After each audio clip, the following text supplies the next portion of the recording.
Hello student, I welcome you in the new class of history, class 10. The chapter is going on the rise of nationalism in Europe.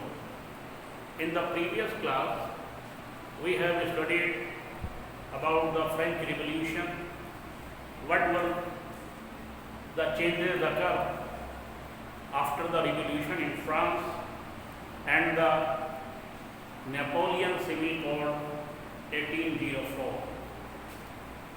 Now, aristocracy and the new middle class.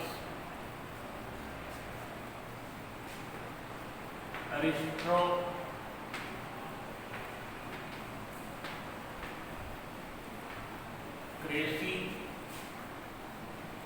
and new middle class.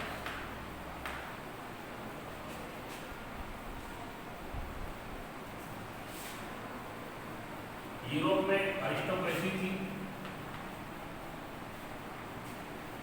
ये अभिजातीय वर्ग, aristocracy या विशेष वर्ग के लोग या कुलीन वर्ग के लोग, उनको अरिस्टोक्रेट कहते थे, वो अरिस्टोक्रेसी थी। यूरोप में अरिस्टोक्रेट हुआ करते थे, यानी कि कुलीन वर्ग के लोग होते थे। कुलीन यानी कि उच्च कुल के लोग जिनको कहते थे, अभिजातीय वर्ग या विशेष वर्ग के लोग, ये अरिस्टोक्रेट कहलाते थे। ये हालांकि इनकी पॉपुलेशन तो कम थी अरिस्टोक्रेट की, लेकिन ये जो थे बहुत पावरफुल हुआ करते थे। जो भी प्रॉपर्टी होती थी, ज़्यादातर प्रॉपर्टी जो लैंड होती थी, कल्टीवेशन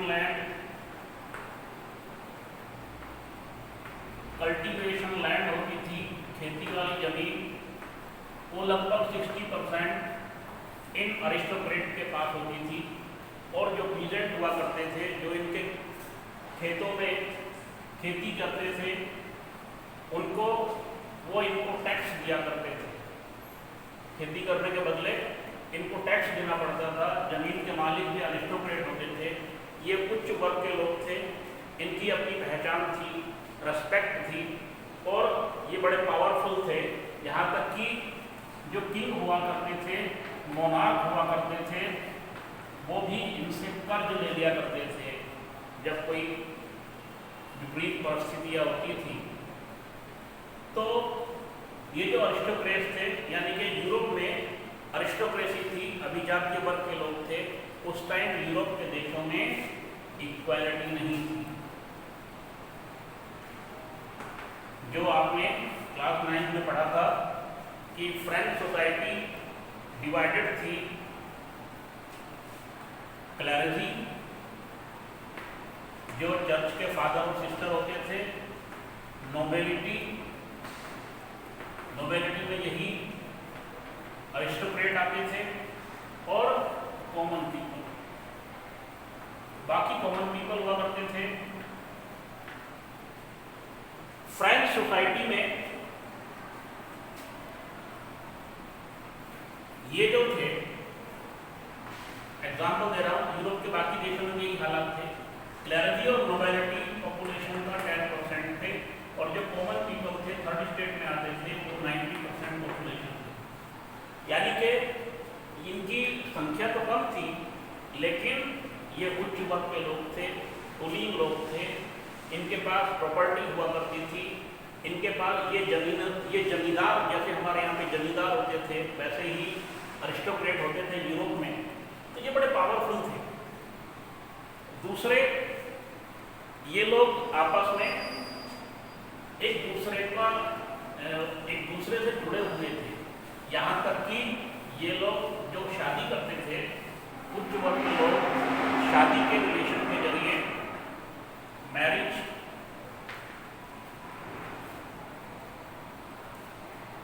के जरिए ये लोग आपस में जुड़े रहते थे। ये लोग आपस में यूनाइट रहते थे, और शादियाँ भी एक एरिस्टोक्रेट एक दूसरी फैमिली में करते थे। तो ये बड़े पावरफुल थे। दूसरी तरफ वेस्टर्न और सेंट्रल यूरोप में जो इंडस्ट्रियल प्रोडक्शन था उसकी वजह से इंडस्ट्रियल प्रोडक्शन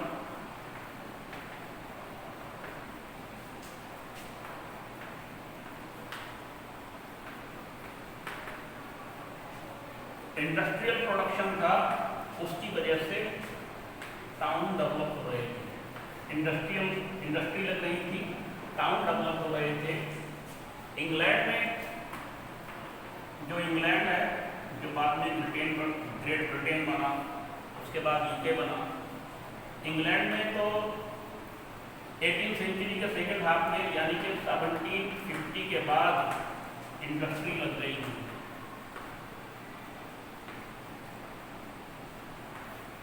और सबसे पहले जो इंडस्ट्री लगी थी वो कॉटन टेक्सटाइल इंडस्ट्री थी, जिसमें कपड़ा बनता था।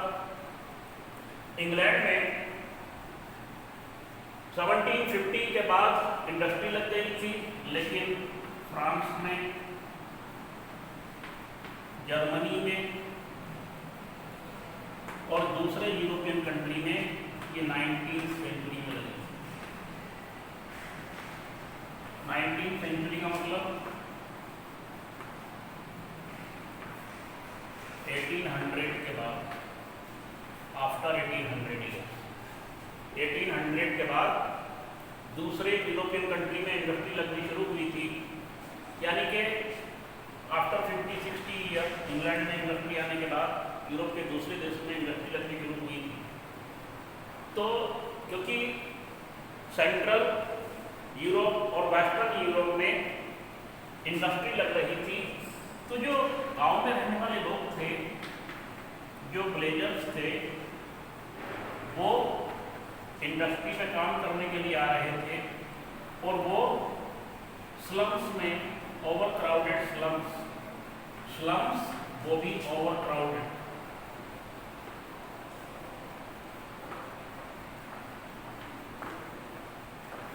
इट मीन्स ये लोग झुग्गी झोपड़ी में रहते थे, स्लम्स में रहते थे, झुग्गी झोपड़ी में रहते थे, ओवर क्राउडेड थे, लोग बहुत ज़्यादा थे, जगह इतनी थी नहीं, सैनिटेशन की प्रॉब्लम थी, साफ सफाई नहीं होती थी, गंदी बस्ती में रहते थे ये वर्किंग क्लास।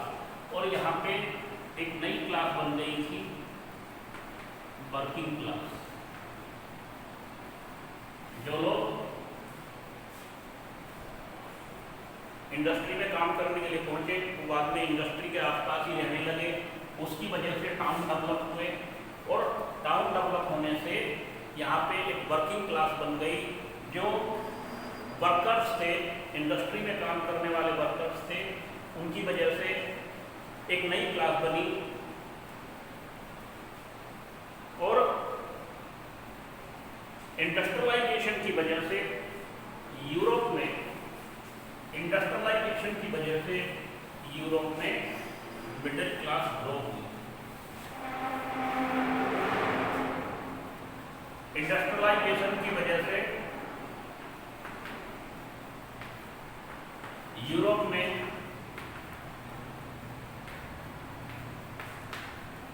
मिडिल क्लास बन गई थी। पहले क्या था? पहले केवल अरिस्टोक्रेट होते थे और या फिर पीसेंट हुआ करते थे, या तो बहुत ज़्यादा अमीर थे या फिर बहुत ज़्यादा गरीब थे, और मिडिल क्लास नहीं थी। लेकिन इस टाइम तक आते आते यूरोप में मिडिल क्लास बन गई थी। और आप देखेंगे कि दुनिया में, वर्ल्ड में जब भी रिवॉल्यूशन हुआ,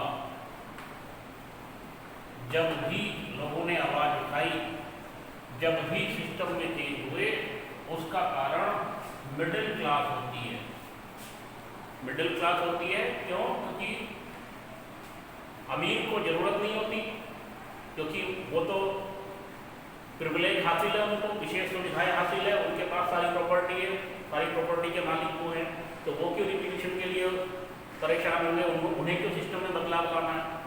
और गरीब के पास जब 2 वक्त की रोटी खाने के लिए ना हो तो वो रिवॉल्यूशन कैसे करे? रिवॉल्यूशन करता कौन है? Middle class. Middle class families जो होती हैं, जो मिडिल क्लास लोग होते हैं, यही सिस्टम में चेंज लाते हैं। ठीक है? तो यहाँ पर मिडिल क्लास बनी, जिसमें इंडस्ट्रियलिस्ट थे, प्रोफेशनल थे,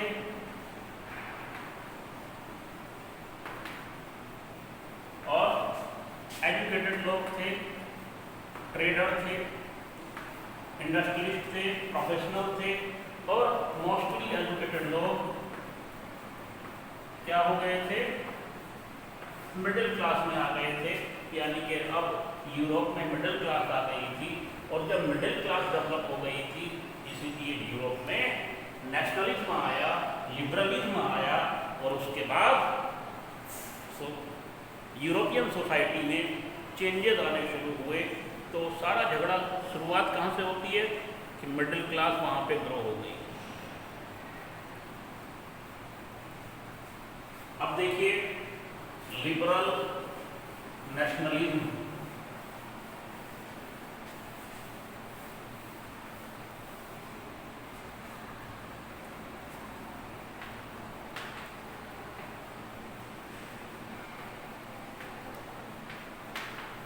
लिबरल नेशनलिज्म जो मिडिल क्लास लोग थे 19वीं सेंचुरी तक आते आते लिबरलिज्म, लोग लिबरल होने लगे थे। और लिबरल जो वर्ड है ये लैटिन भाषा का वर्ड है, ये बना है लिबर से, और लिबर का मतलब होता है फ्री। लिबरल जो वर्ड है ये बना है लिबर से, जो लैटिन लैंग्वेज का वर्ड है, और लिबर का मतलब होता है फ्री। तो इसमें जो मिडिल क्लास के लोग थे वो अब फ्रीडम चाहते थे, फ्रीडम ऑफ इंडिविजुअल।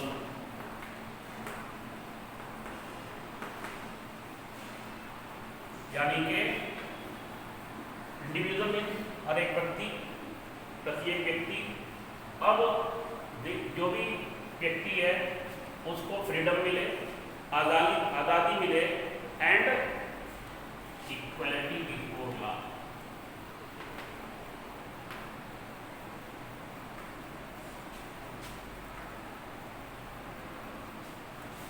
तो लिबरल जो थे, जो लिबरलिज्म था, वो दो चीज़ों के उनके पास शुरुआत में दो मांगे थी। एक तो फ्रीडम ऑफ इंडिविजुअल, हर किसी को स्वतंत्रता मिले, आज़ादी मिले, और इक्वलिटी बिफोर लॉ, यानी कि कानून की नज़र में सब बराबर हों।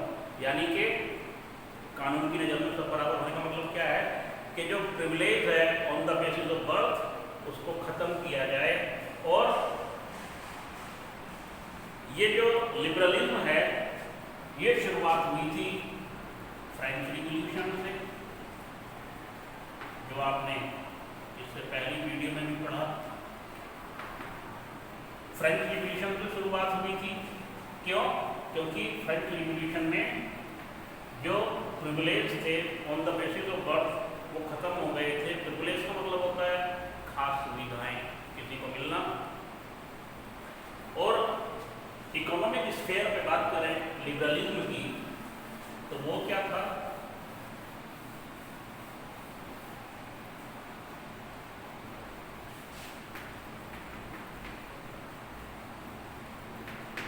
इकोनॉमिक स्फेयर पे बात करें, यदि आर्थिक मुद्दे पे बात करें, आर्थिक मोर्चे पे बात करें, तो इकोनॉमिक स्फेयर पे क्या मतलब था?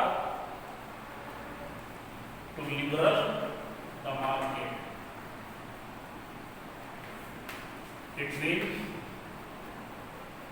मार्केट लिबरल हो। इसका मतलब क्या था कि जो कस्टम ड्यूटी थी, जो एक ही देश की बाउंड्री के अंदर बिजनेस करते थे, गुड्स ले जाते थे और कैपिटल ले जाते थे, उस पर टैक्स देना पड़ता था। यानी कि अब जो सामान है, जो माल है, उसकी बिना रुकावट आवाजाही हो, एक शहर से दूसरे शहर, एक स्टेट से दूसरे शहर, जो व्यापारी हैं वो अपना माल ले जा सकें, उनको कोई टैक्स ना देना पड़े, और कैपिटल आसानी से ले जा सके। यानी कि रेस्ट्रिक्शन है वो हटा दिए जाए, ये चाहते थे लिबरल। क्यों? क्योंकि यूरोप में उन दिनों एक शहर से दूसरे शहर, एक स्टेट से दूसरे स्टेट में भी एक देश की लैंड बाउंड्री के अंदर भी, नेशन बाउंड्री के अंदर भी इनको टैक्स देना पड़ता था, यानी कि वो रेस्ट्रिक्शन हटा दिए जाएं।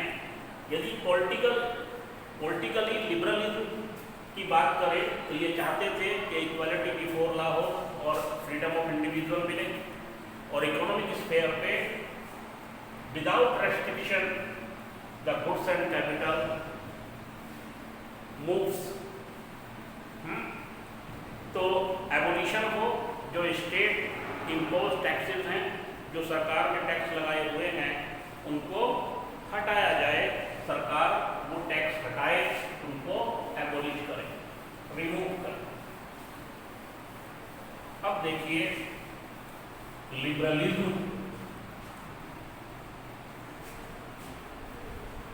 कंजर्वेटिव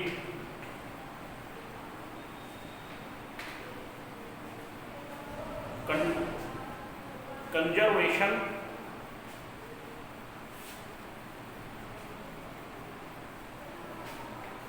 कंजर्वेटिव आफ्टर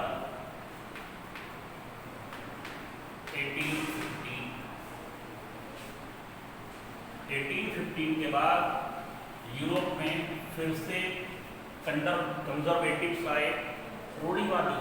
कंजर्वेटिव कौन होते हैं? जो ट्रेडिशन में, पुरानी परंपराओं में, ओल्ड कस्टम में बिलीव करते हैं, जो सिस्टम में कोई चेंज नहीं लाना चाहते, नो चेंज इन सिस्टम। और कुल मिला के बात कहें कि जो लोग मोनार्की के पक्षधर थे, राजशाही लाना चाहते थे और चर्च को फिर से पावरफुल बनाना चाहते थे, वो लोग कौन हुए? कंजर्वेटिव। तो कंजर्वेटिव का मतलब क्या होता है? कंजर्वेटिव रूढ़िवादी, यानी कि पुरानी परंपराओं को, पुरानी मान्यताओं को ही मानने वाले लोग, जो सिस्टम में चेंज लाना ना चाहते हो, जो बदलाव के पक्षधर ना हो, जो राजशाही को, राजा के शासन को ही एप्रिशिएट करें, जो राजा का शासन ही लाना चाहें, और जो भी चेंजेस हैं वो चेंजेस सोसाइटी में चेंजेस लाने के पक्षधर ना हो, वो होता है कंजर्वेटिव। तो 1815 के बाद यूरोप में कंजर्वेटिव्स आ गए, कंजर्वेटिज्म आ गया, रूढ़िवादिता बढ़ी। वो क्यों? इसको समझिएगा। लास्ट वीडियो मैंने पढ़ाया था कि 1804 में नेपोलियन बोनापार्टा एम्परर ऑफ फ्रांस बने, फ्रांस के एम्परर बन गए नेपोलियन बोनापार्टा। और फ्रांस में जो उन्होंने एडमिनिस्ट्रेशन में चेंजेस लाए, वो नेपोलियन सिविल कोड 1804 के नाम से जाना जाता है। अब नेपोलियन केवल फ्रांस में ही नहीं रुके, इन्होंने क्या किया? स्विट्जरलैंड में, इटली में, प्रसिया में, और जो इटली था, स्विट्जरलैंड था, यानी कि दूसरे देशों में भी जो दूसरी किंगडम्स थी, वहाँ पर इन्होंने अपनी आर्मी भेजी, और वहाँ पर जो भी मोनार्क थे, राजा थे, उनको हटा दिया और अपने रिलेटिव को वहाँ पर एज ए रूलर बिठा दिया। रिलेटिव को बिठा दिया, लेकिन एक तरीके से धोखा तो किया, क्योंकि जो यूरोप के देशों के लोग थे, जहाँ पर भी फ्रांस आर्मी गई, वो चाहते थे कि वहाँ पर मोनार्की खत्म होकर के डेमोक्रेसी आए, लेकिन डेमोक्रेसी तो नहीं लाए नेपोलियन। धोखा तो उन्होंने दिया, लेकिन नेपोलियन ने यूरोप के बहुत सारे देशों में जहाँ जहाँ उसने शासन किया, उसके रिलेटिव्स ने शासन किया, उसमें एडमिनिस्ट्रेशन में बहुत सारे चेंजेस लाए, प्रिविलेज खत्म कर दिया, मोनार्की खत्म कर दी, कस्टम ड्यूटीज खत्म कर दी। तो इससे जब नेपोलियन बहुत ज़्यादा पावरफुल होता जा रहा था, तो उसके लगभग 11 ईयर्स नेपोलियन ने यहाँ पर रूल किया और नेपोलियन बहुत ज़्यादा पावरफुल हो गया था। तो नेपोलियन को रोकने के लिए जो यूरोप की सुपर पावर थी, 4 सुपर पावर, वो एक हो गई और उन चारों ने मिल करके नेपोलियन को हराया। वो 4 सुपर पावर कौन थे? एक थे इंग्लैंड, दूसरे थे ऑस्ट्रिया, ये ऑस्ट्रिया है जो यूरोप का देश है, ऑस्ट्रेलिया नहीं है, इसमें कंफ्यूज नहीं होंगे। इंग्लैंड, ऑस्ट्रिया, प्रसिया, यही प्रसिया बाद में जर्मनी बना, और रसिया। यूरोप के ये 4 सुपर पावर संगठित होकर के इन चारों की आर्मीज ने, इन चारों देशों ने मिलकर के नेपोलियन को हराया 1815 में। 1815 में नेपोलियन हार गया। कहाँ हारा? वाटरलू। वाटरलू का युद्ध हुआ था। वाटरलू प्लेस है जहाँ पे वो बैटल हुई, जहाँ पे युद्ध हुआ, इसलिए बैटल ऑफ वाटरलू में नेपोलियन 1815 में हार गया।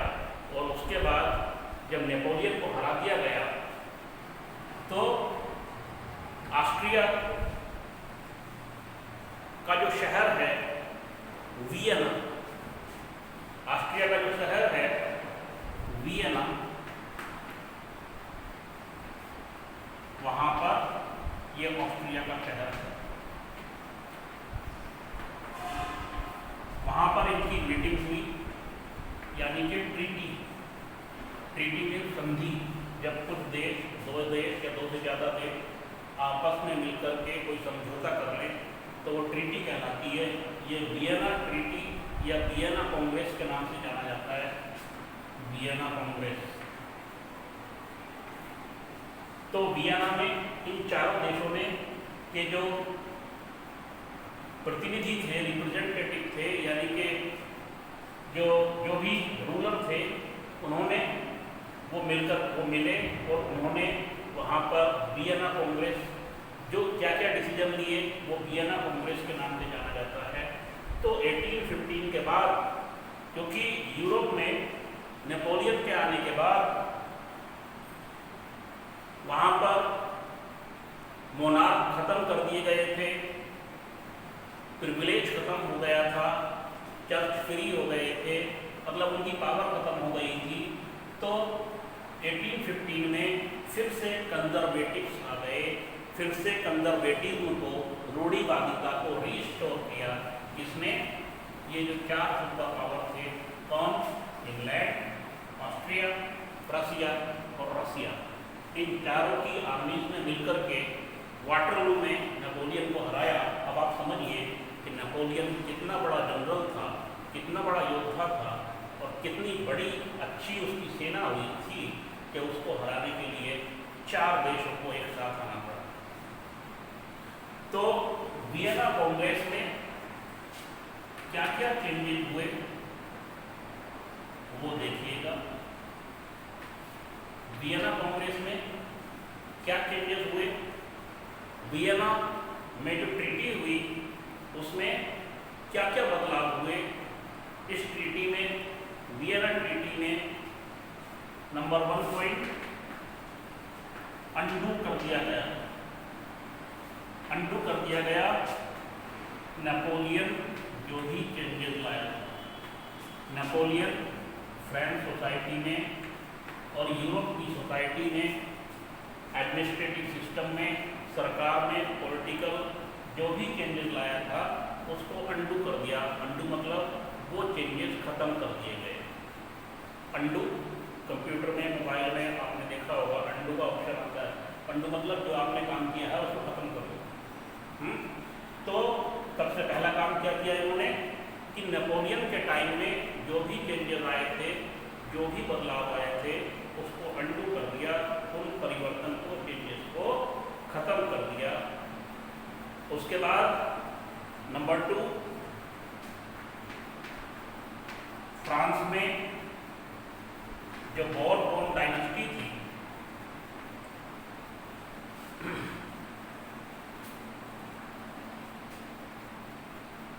फ्रांस में जो बोरबोन डायनेस्टी थी, ये लुई 16 जो फ्रेंच रूलर था, तो बोरबोन डायनेस्टी का ही था, तो उसको रीस्टोर कर दिया। मतलब नेपोलियन के जाने के बाद बोरबोन डायनेस्टी के ही एक व्यक्ति को वहाँ का राजा बना दिया। ठीक है, बोरबोन डायनेस्टी को रीस्टोर कर दिया गया क्योंकि फ्रांस में मोनार्की खत्म कर दिया गया था फ्रेंच रिवॉल्यूशन में। और दूसरा काम क्या किया इसी में, फ्रांस ने नेपोलियन के टाइम में जो भी टेरिटरी जीती थी उनको वापस ले लिया गया। यानी कि नेपोलियन ने आक्रमण करके युद्ध के दम पे युद्ध में जीत करके फ्रांस के लिए जो नई नई टेरिटरी जीती थी उनको वापस ले लिया गया। तो पहला काम क्या किया कि नेपोलियन ने जो भी काम किए थे उनको अंडू कर दिया। दूसरा क्या किया, फ्रांस में बोरबोन डायनेस्टी को फिर से शासन में ले आए और फ्रांस के नेपोलियन के जीते हुए जो भी टेरिटरीज थे, जो भी राज्य, जो भी क्षेत्र उसने जीते थे, उनको वापस ले लिया गया। और थर्ड पॉइंट,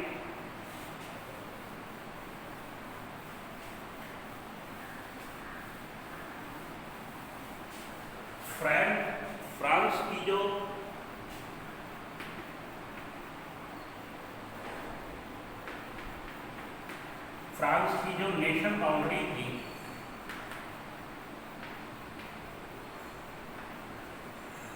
वहां पर न्यू स्टेट बना दिए गए ताकि फ्रांस फिर से अपने सीमाओं का विस्तार ना कर सके। इसलिए वहां पर न्यू स्टेट बना दिए ताकि फ्रांस को कोई मौका ना मिले फिर से अपनी सीमाओं का विस्तार करने का, युद्ध में किसी को हराने का। और क्या किया कि न्यू स्टेट जो बने वो इन 4 जो सुपर पावर थे उनके अंडर में आ गए। प्रसिया को क्या दिया गया, वेस्टर्न फ्रंटियर पे, यानी कि वेस्टर्न पार्ट में जो इस न्यू स्टेट बने उसका कंट्रोल प्रसिया को दे दिया। प्रसिया, जिसे प्रशा भी बोल देते हैं, बाद में यही प्रसिया जर्मनी बना यूनिफिकेशन होने के बाद। ठीक है, ये आपका ये नया नेम है, लेकिन यही प्रसिया बाद में जर्मनी बना, वो जर्मनी यूनिफिकेशन में पढ़ेंगे। तो वेस्टर्न पार्ट में, वेस्टर्न फ्रंटियर पे जो स्टेट बने वो दे दिए प्रसिया को, और नॉर्दर्न इटली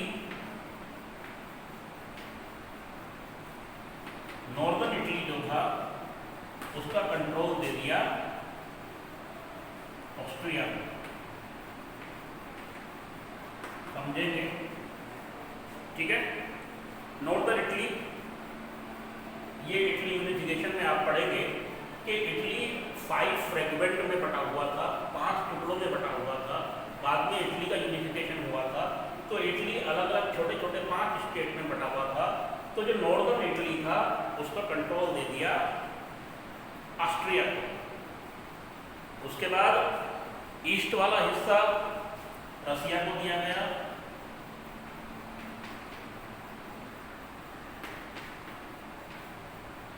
ईस्ट वाला रसिया को दिया गया, और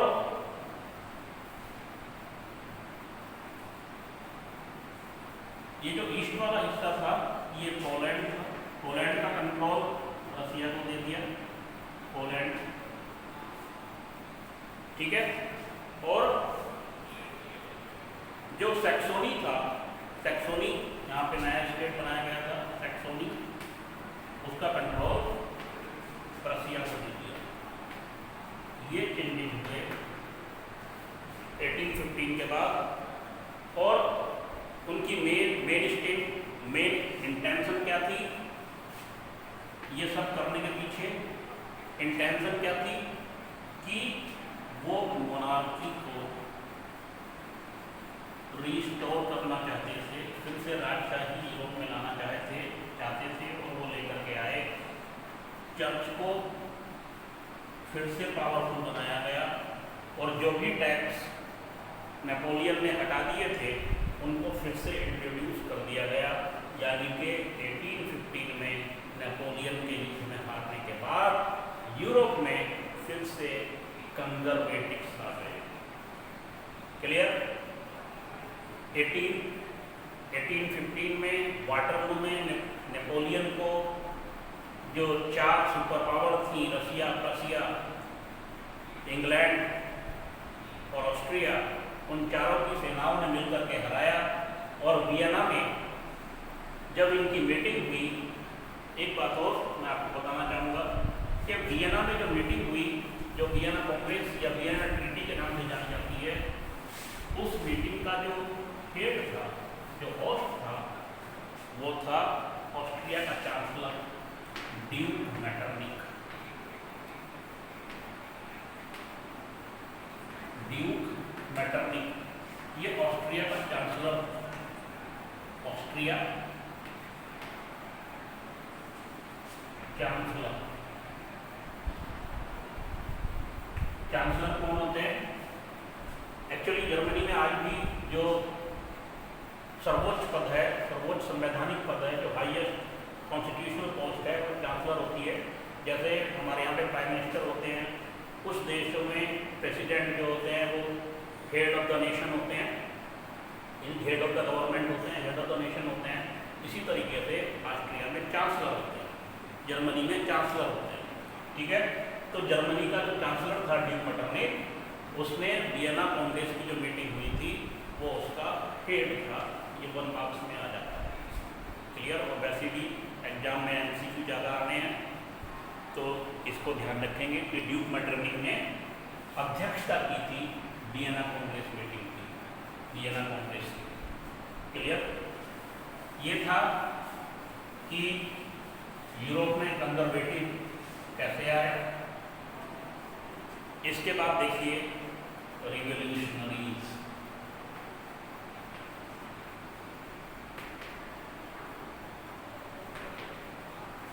रिवॉल्यूशनरी क्रांतिकारी। हाँ, रिवॉल्यूशनरी कौन? जो सिस्टम में सरकार में चेंज लाना चाहते थे, जो पॉलिटिकल और इकोनॉमिक चेंजेस लाना चाहते थे, जिन्होंने रिवॉल्यूशन किया था।